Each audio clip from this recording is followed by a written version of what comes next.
Okay, complex conjugate eigenvalues. We'll do the general solution, complex conjugate eigenvalues with negative real part and purely complex eigenvalues. So again, we're dealing with systems of equations like this, A, B, C, D are constant. We can write them as a matrix. So suppose lambda 1, V1, lambda 2, V2 are eigenvalue, eigenvector pairs. We know that these things are solutions, but what happens when lambda 1 and lambda 2 are complex? So we know that when we have complex eigenvalues, they come in conjugate pairs. One is A plus IB, one is A minus IB. And likewise, the eigenvectors are also in conjugate pairs. One is W1 plus IW2, and the other one is W1 minus IW2. And so we can create two real solutions, pretty much the same way we did for second order equations. So what we want to show is that W1 and W2 W1, W2 are linearly independent. We know that V1 and V2 are linearly independent.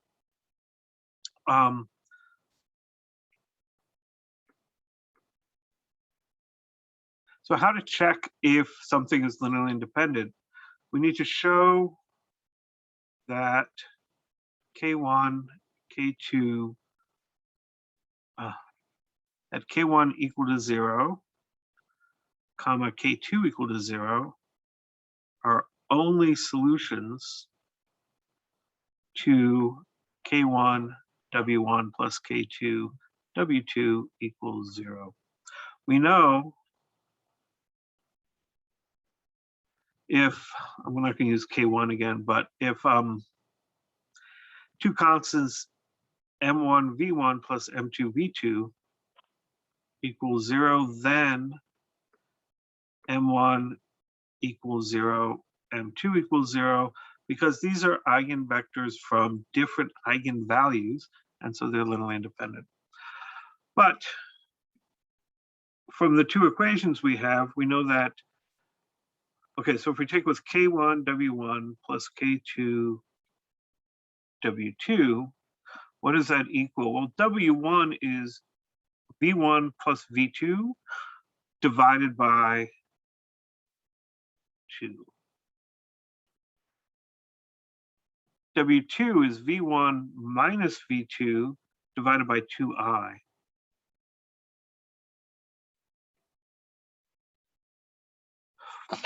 Great. So that means K1 W1 is a linear combination of V1 and V2. So this is a linear combination of V1 and V2. So that equals V1 times 1/2 plus 1 over 2i plus V2 times,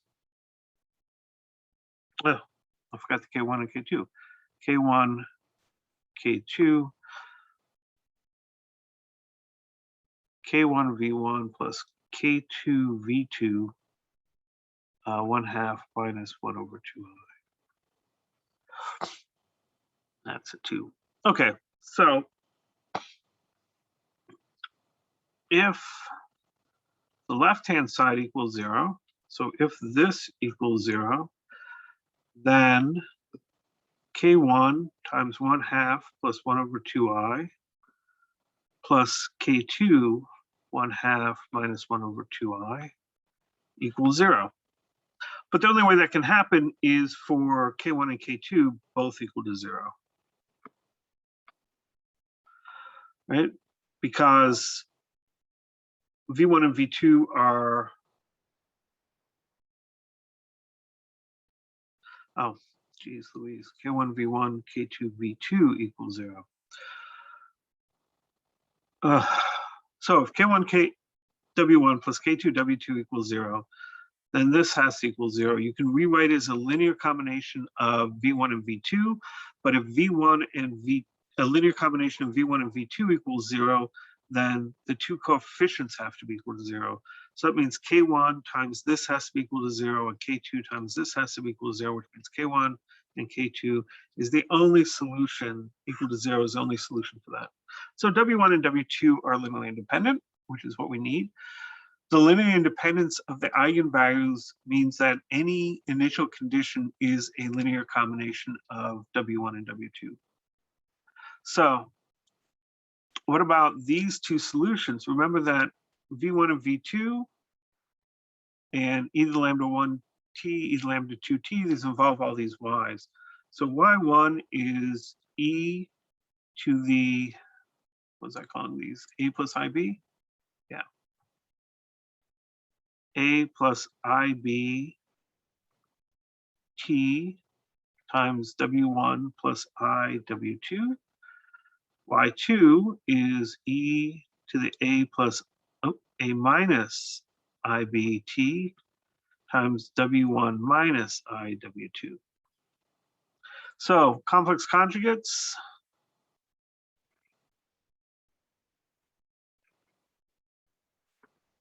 If you flip the sign on the imaginary unit I, and you get the other thing, the conjugates, right? So if I change the pluses to minuses on Y1, I get Y2. If I change the minuses on Y2 to pluses, I get Y1. So if we write Y1 as being Z1 plus IZ2, where if you multiply all this out, and Y2 equal to Z1 minus IZ2, where Z1 and Z2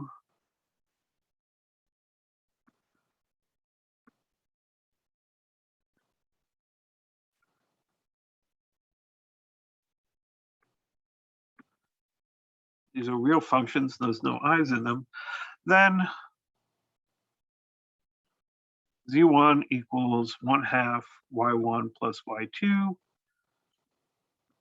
Z2 equals 1/2I, Y1 minus Y2.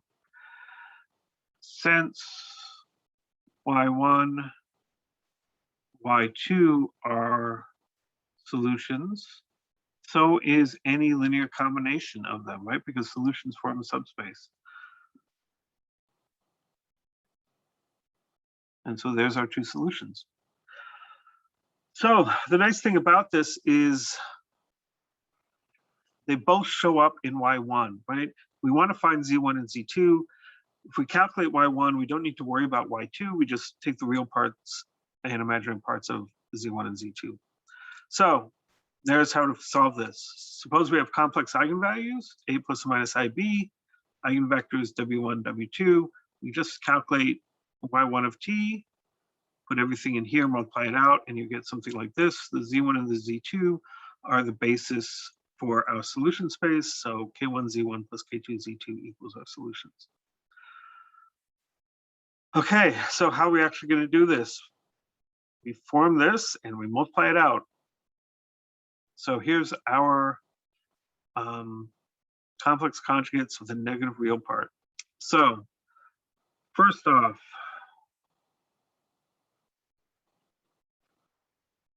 find eigenvalues. So we've done this a bunch of times, so I'm just going to write down my determinant of -5 minus lambda minus 2, 5, 1 minus lambda, right? So I take the matrix of coefficients here, subtract lambda off the diagonal and multiply it out. And so that determinant is this.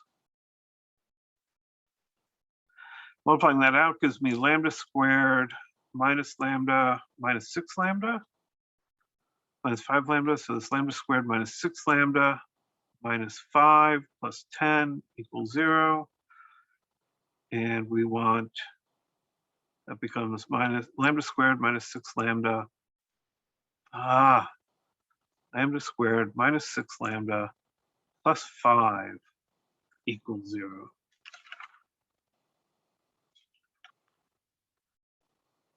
Making sure I've got that right.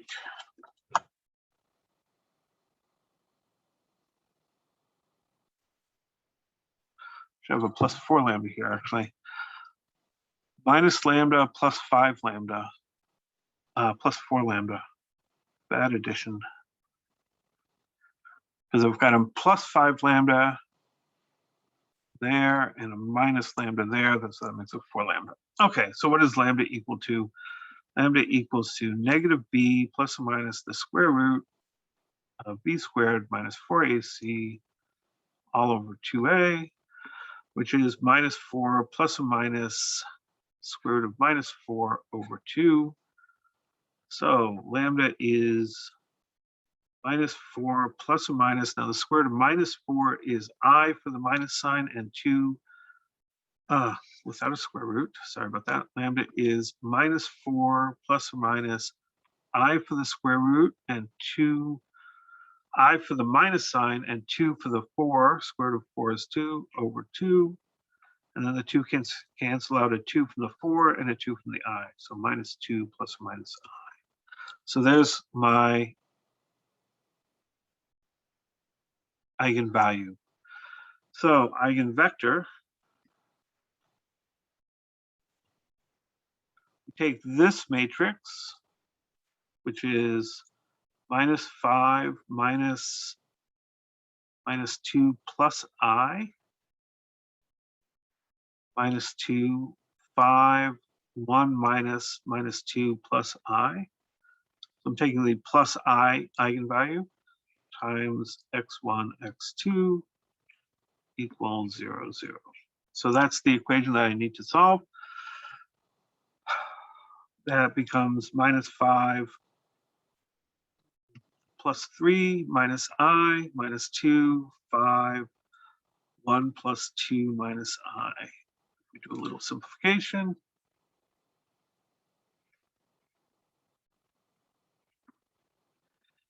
And finally, this is minus 2 minus I, 5 minus 2, 3 minus I.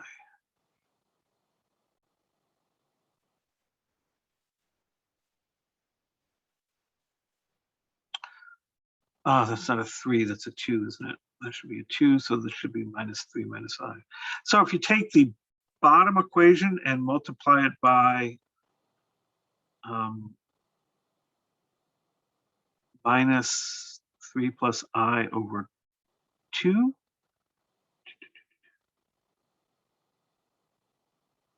no, I think just 3 plus I over 2, you get the top equation. So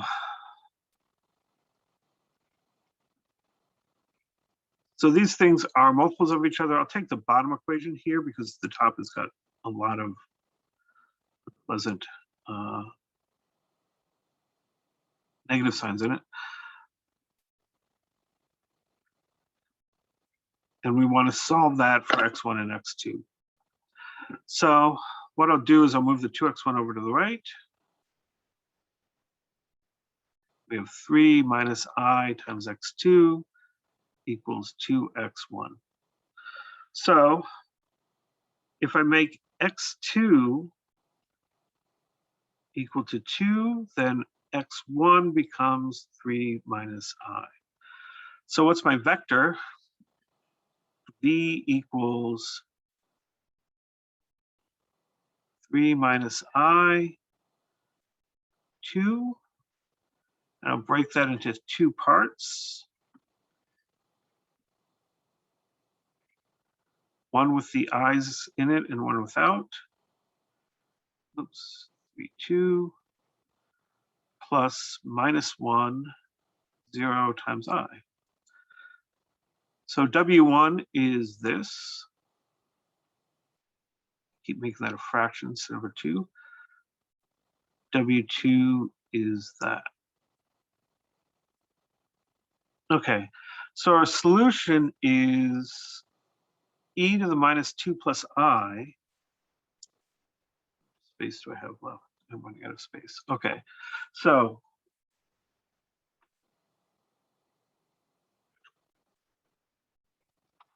is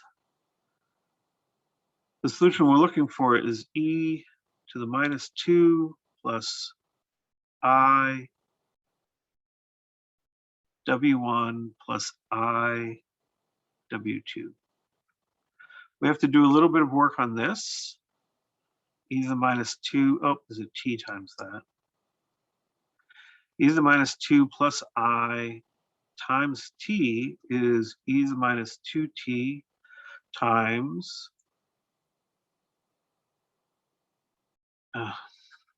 e to the minus 2t times e to the it, which is e to the minus 2t times cosine t plus I sine t. This last bit is Euler's identity formula. E to the it, you can break that into a cosine term and a sine term. So great, what is y of t?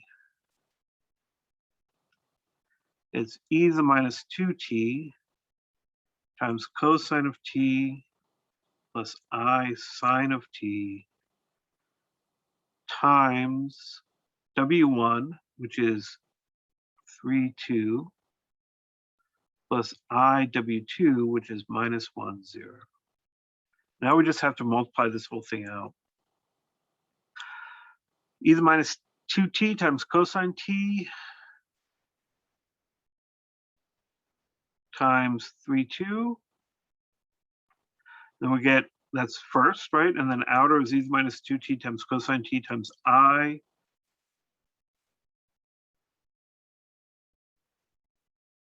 times minus 1, 0. Inner is this times this, and I'm going to actually put it here. That's plus I e to the minus 2t sine t 3, 2. And then plus, well, I get e to the minus 2, I get an I squared for the last.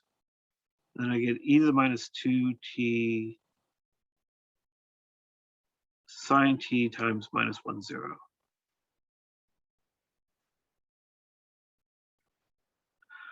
Great.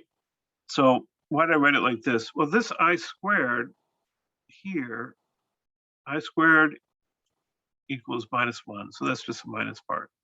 So I can rewrite this as e to the minus 2t cosine t times the vector 3, 2. That's this plus, oops, minus this term, which is e to the minus 2t sine t times minus 1, 0, plus I e to the minus 2t cosine t minus 1, 0, plus e to the minus 2t sine t 3, 2. Right? So these two terms are here. These two terms are here. So the first row, this is the real part because it's not multiplied by I.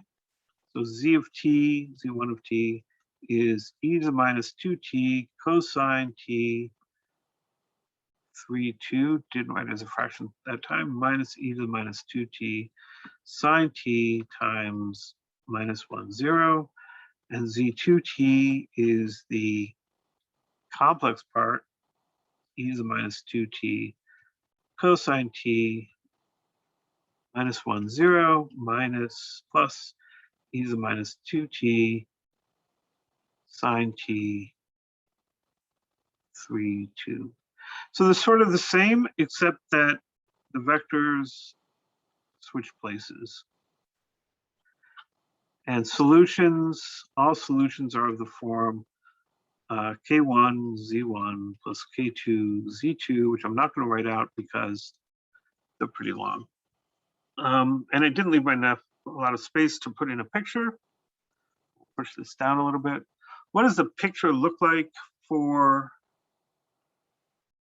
complex eigenvalues? Well, you can look at it.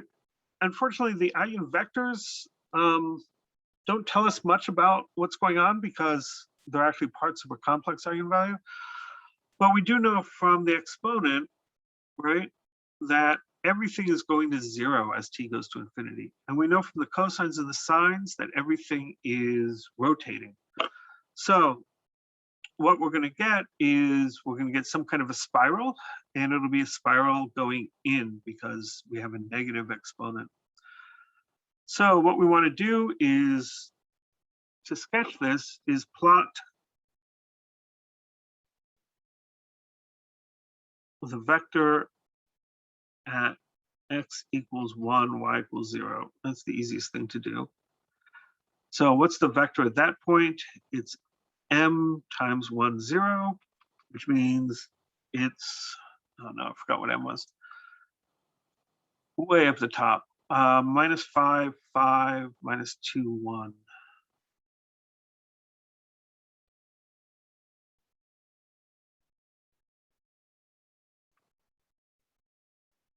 And that's just the first row, minus 5, minus 2.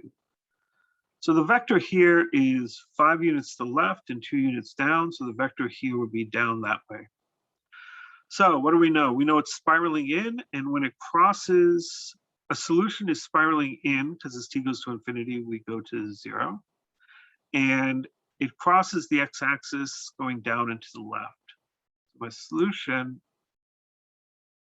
must go in like that. And in backwards time, oops, we got a little bit too close. It'll look like that. We're always crossing going down this way. So if you put in arrows for your solutions, it'll look like that. And other solutions will look exactly the same. They're all just spirals going into the origin. So the picture is actually pretty easy to draw. You just need to know which direction you cross the x-axis and then whether you're spiraling in or out. So purely complex eigenvalues. So find the general solution for the system and graph it. So here, the matrix of coefficients is, oops, that. So we want determinant of minus lambda, 3 minus 3 minus lambda. So those are 0 minus lambdas. Actually, I should have had that there along the diagonal. And that'll be lambda squared plus 9.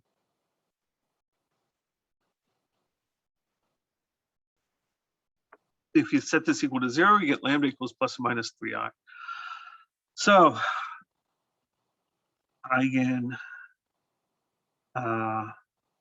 vector. Well, we'll take this matrix and plug in 3i for lambda, and you get minus 3i eigenvector for lambda equals 2 plus 3i.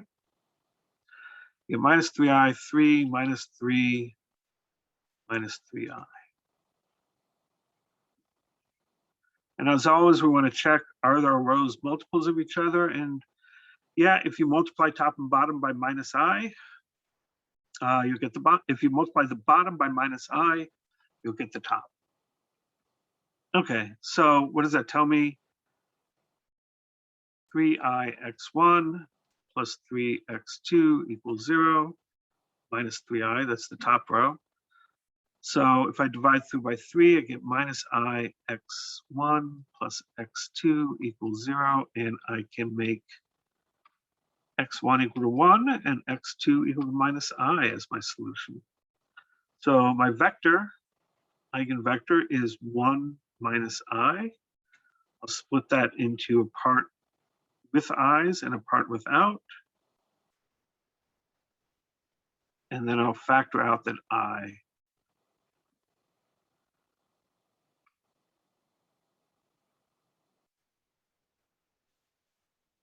There we go. Good. So what is my solution? Y equals e to the 3it times w1, which is 1, 0, plus I 0, 1. And I have to multiply this out.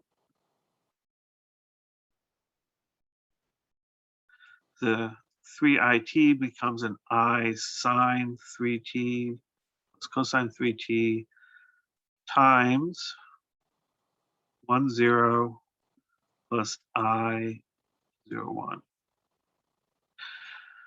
So what are we going to get? We need y equal to z1 plus I z2. And what are these two functions? So I'll put the I here, and then I'll have z1 up here and z2 here. Now, looking at it written like this, what do we know about Z1, it'll be the two terms without the i's. So cosine 3t 1, 0. And the two terms with the i's, but with a minus sign because I squared is minus 1. Sine 3t 0, 1. And then the complex conjugate is this times this plus this times this. So we're just switching the eigenvectors.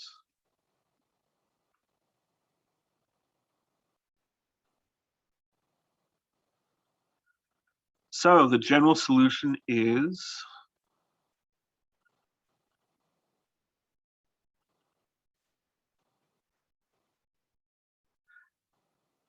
K1 Z1 plus K2 Z2.